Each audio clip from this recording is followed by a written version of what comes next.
If you want to work where it's like I have to work and then get a result, work and then get a result, you're not building a business. You're trading your time for dollars. You're having a job. If the energy is I create this thing and it works when I'm not, therefore I can create more potent, powerful things that are going to have far reaching impacts. Welcome to this episode of Overwhelmed and Over It, where we get real about what it takes to raise babies and build bold businesses.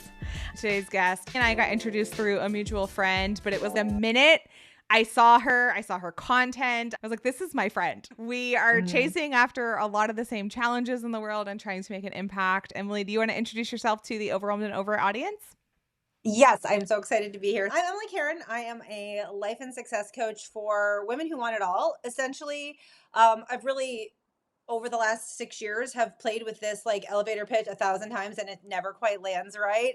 So you know what? You don't even have to get it perfect. But really the thing that I do at the end of the day is I help women create lives that turn them on, lives they really want, figure out who they are, what they actually want, and then how to gain the courage and confidence to make it happen. Okay. Last time we talked, you were still working through this, but lives that turn them on, I'm obsessed with this. That's so good. I'm so excited that you've landed there. If we're just being honest, what we really want is we want to have fun. We want to enjoy our lives. We want to stop overthinking, overanalyzing. We want to start creating and playing and have lives that light us up instead of the heavy drudgery that we've been dragging ourselves through for decades. Yeah. And so much of our lives, those first few decades, we don't really understand what being intentional in our life is about. We're just going through the motions, and it doesn't mean that you hate every part of that phases of your life. There's going to be many of those parts that you look back and you're like, they were beautiful, they were wonderful, and they brought my partner or my kids or a job and a career I loved.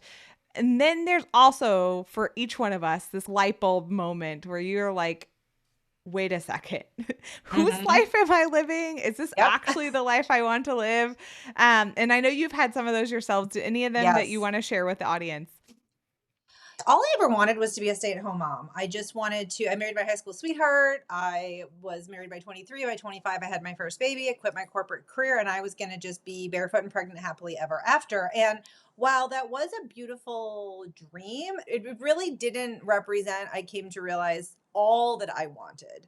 I thought motherhood would be like, I would arrive and it would be everything. And what happens when you have everything you ever wanted and it's not enough? What comes after the happily ever after? So that for me, I have 4 beautiful kids and everything I wanted, and I never felt more lost. I never felt more unsatisfied. I didn't know who I was. I didn't know what I wanted, and I didn't know where to go from there because it felt like if I chose myself, then I was not choosing my children. So it kicked off quite an existential journey of trying to figure out and reconcile all of these conflicting parts. And when I kind of got to the other side of that, I was going to blog to share my story, and then that quickly turned into, well, actually, I can be more helpful if I coach other moms through this. And so that's kind of where I started. And then over the years, the woman that I've coached and what she wants and what I have to offer has evolved and changed with that as well. But that was the really big moment of realizing that what I thought I wanted was not what I actually wanted. And it was mostly because I hadn't ever really asked the question of what do I actually want versus what do I think I should want, or what am I told will make me the happiest, regardless of whether or not it was what was actually aligned for me. Oh, I mean, I could not love this more, probably because I was very resistant to calling myself an entrepreneur coach for a long time. I think I had been burned by some coaches in the past. And so I had a lot of resistance. But much like you, entrepreneurship gave me that. It gave me that forcing function to stop and ask, what do I really want? What's really important to me? What do I want my life to look like? Who am I? What do I care about? And so it became not this intentional necessarily like, oh, that's exactly what I'm going to do is be this coach for other entrepreneurs, specifically who are parents, except for the fact that it was like when people ask, well, how did you do it? It's like, well, this is how. This is my journey. And so if it helps someone else on their journey, then that's really powerful. Yep. And that evolution is so normal and so natural. And I don't think it's something we talk about enough because it's like, oh, I had to pivot again and like shame or hide from that. And it's like, no. That means you are showing up and you are doing this thing because you are not married to any decision except for finding joy, finding happiness, and building a life that you love. Yeah, I mean, I couldn't love that more. When I first started, I think the key is obviously getting started. I'm sure you would say that too. You've got to just get started where you are with what you have. And all I wanted was, I'm going to help moms out of guilt and overwhelm. And I started doing that, and I started realizing, "Huh, I'm working with a lot of guilty, overwhelmed moms who don't really want to invest in themselves, who aren't really looking to change. So maybe who I actually want to work with is moms who want more." And so I started refining and tweaking, and that turned into entrepreneurial moms. And then that turned into women who wanted it all. It just continues to evolve and grow as I've grown and evolved. I don't want to talk about guilt in motherhood anymore. My oldest is now 18. We're looking at colleges. My youngest is 10.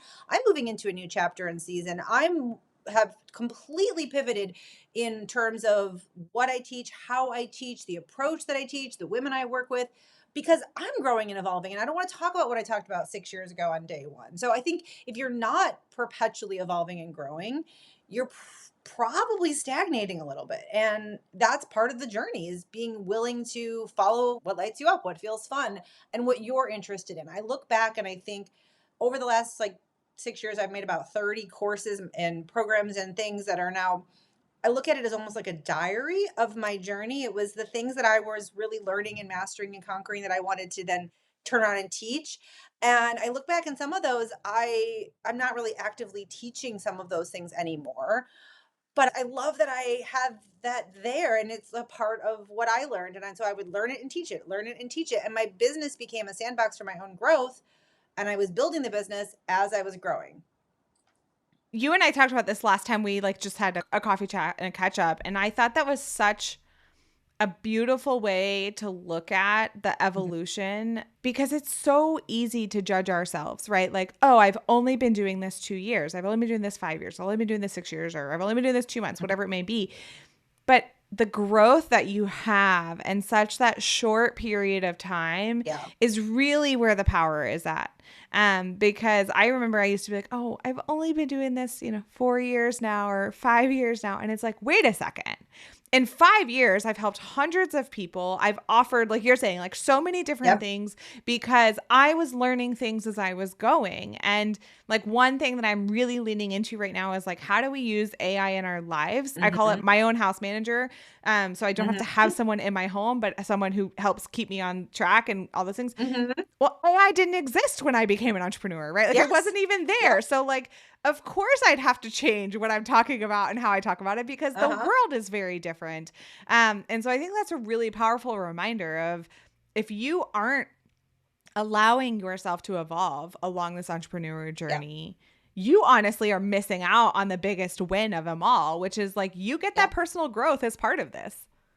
Well, one of my very first coaches used to say, and this could probably be up for debate, but this has kind of become the thing that I really measure myself by, is she said, we don't look past 90 days, because if you're growing at the rate you should be growing, you have no idea who you're going to be and what you're going to want to do after 90 days. Like, focus on the next 90 days, and then you can focus on the next. Now, we can have a vision, we can have a dream for the future, but planning out the next, 12 months of content or 2 years of strategy, hold on to that loosely, because you have no idea who you're going to be, where you're going to go, what you're going to want. And for me personally, I really play in the lane of co-creation with the universe, manifestation, really aligning with, waiting for the creativity, the lightning bolt, the unexpected, the synchronicities, the coincidence. And so I may have a plan and I may have a strategy, but if something over here lights me up or comes out of the blue, I'm going to follow that. And some of the biggest breakthroughs and realizations and lessons and teachers and incredible clients have come in ways that I could not have planned and predicted.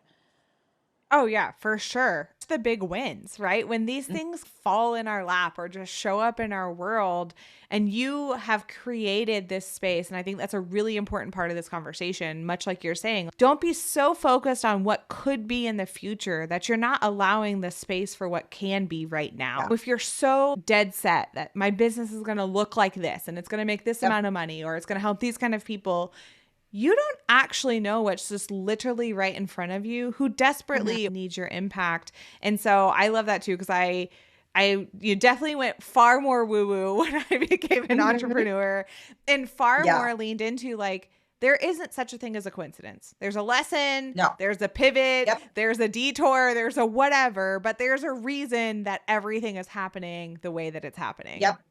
And I like to think that, like, my business is alive and sort of separate from me, and that there's something that it wants to bring to the world. There's an energy, there's a creativity, there's something there that I get to be a steward of and I get to co-create with and play with. And so it's not me necessarily forcing what my little brain and my tiny bit of experience thinks should happen or must happen in order for me to be successful, as much as it's putting some guidance and around where does this want to go? Where does my energy want to go? One of my favorite questions is what is alive in me today? What am I excited about? What do I want to talk about? When I look at what I'm launching next or creating next, I don't do what makes sense logically. I follow where I want to go because if I want to do it, I'm going to show up differently. I'm going to talk about it more. It's going to be more effortless. It's going to be less work. It's going to be more fun. And people feel that. While, yes, there's a place for messaging and marketing and all of that, people buy from people that move them. They move when they're moved, when we can move people, when we can call them into a higher version of themselves or show them what's possible or inspire them or just model somebody who's loving their life and who's loving what they do and who's great at it. That to me is the energy that is way more fun, but also really moves mountains and creates massive business shifts.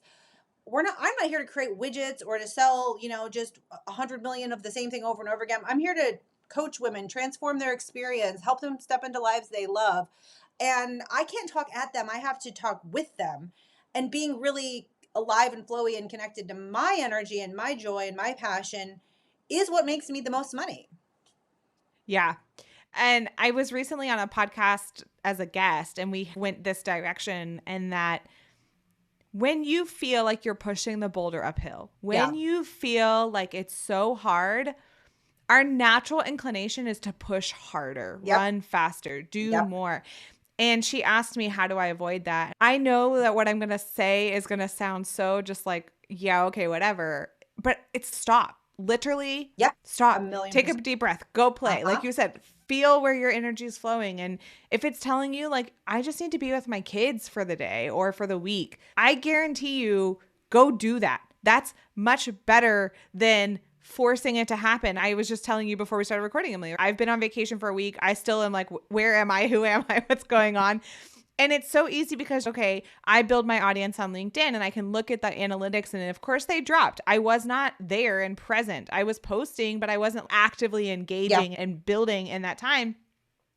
But I can also look back and say, look at the 2 partnership conversations that are happening tomorrow, because I was just there and I was being and I was doing what my kids really needed of me in that season. People want, what are the 3 steps that will make it happen? And it's like, are you checked in with yourself? That's where I would tell you to start. Underestimate.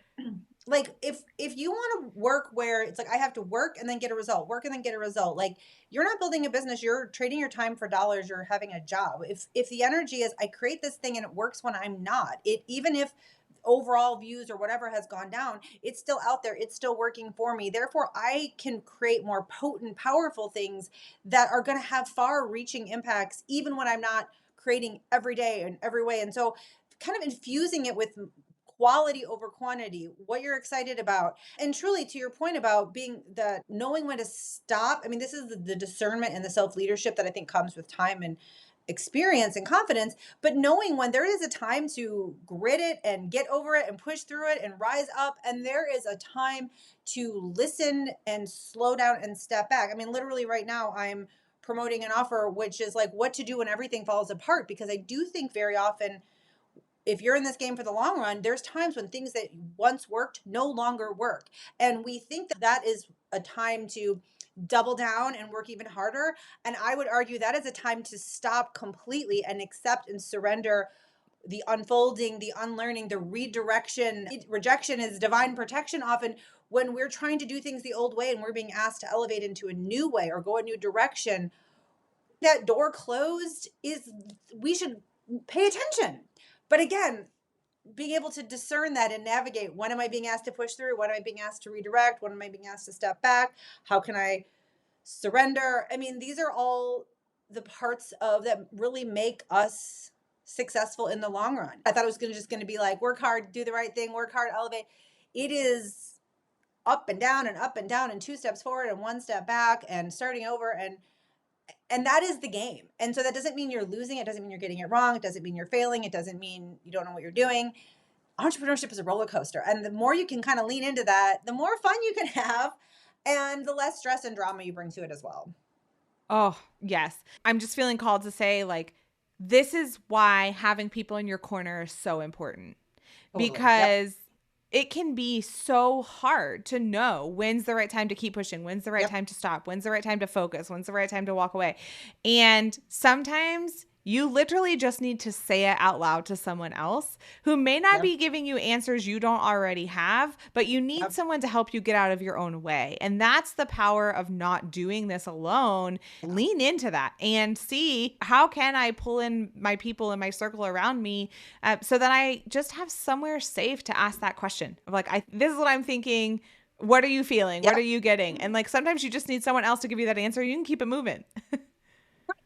Think we always know what to do. We just don't trust ourselves. And so just having someone who's that mirror to ask, when we ask better questions, we get better answers. Someone who can ask better questions can help you kind of cut through the fear of the mind, the chatter, the ego, the things that maybe want to derail you. Like right now, I'm going through a version of this with my 18-year-old son, trying to figure out colleges. And I can see it in someone who is younger. I can see the inexperience, the fear, the doubt, the wanting to have all the answers.